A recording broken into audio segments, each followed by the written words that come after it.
आखिर सीवान लोकसभा इतना हॉट क्यों माना जाता है? क्या फिर से दो बाहुबलियों की पत्नी दंगल करेगी लोकसभा चुनाव को लेकर 24 को लेकर के? महागठबंधन से सीवान के माननीय सांसद कविता सिंह का सीट लगभग तय माना जा रहा है जेडीयू से, जबकि आरजेडी भी महागठबंधन में मौजूदा वक्त में मौजूद है और हिना साहब को आरजेडी भाव नहीं दे रही है शहाबुद्दीन साहब के निधन के बाद। तो ये माना जाए कि क्या हिना साहब किसी अन्य दल से निर्दलीय हुंकार भरेगी?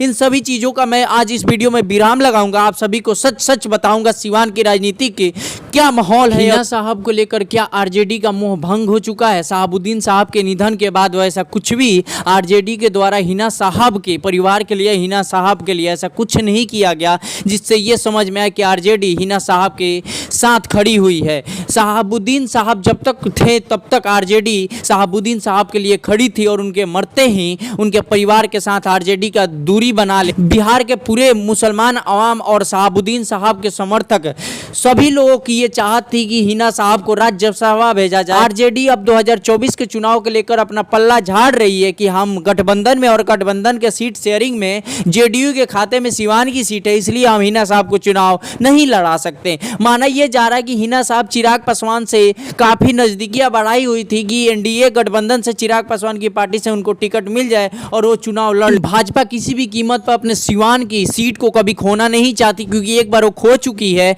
गठबंधन अलायंस की वजह से जेडीयू के खाते में दे दी थी। लेकिन अब वो गलती भाजपा दोहराने को तैयार नहीं और वहां से लगभग भाजपा अपनी प्रत्याशी की तय सुनिश्चित कर दी है और माना जा रहा है कि सीवान से लोकसभा के प्रत्याशी मंगल पांडे होंगे। बहुत चर्चाएं गर्म है और ये फाइनल लगभग तय हो चुका है। ओम प्रकाश यादव का भी चर्चाएं गर्म थी, लेकिन ओम प्रकाश यादव शायद रेस में पिछड़ते हुए मंगल पांडे से। और हिना साहब अब देखिए क्या उनका स्टैंड होता है, निर्दलीय आती है या फिर किसी अन्य पार्टी से आती है।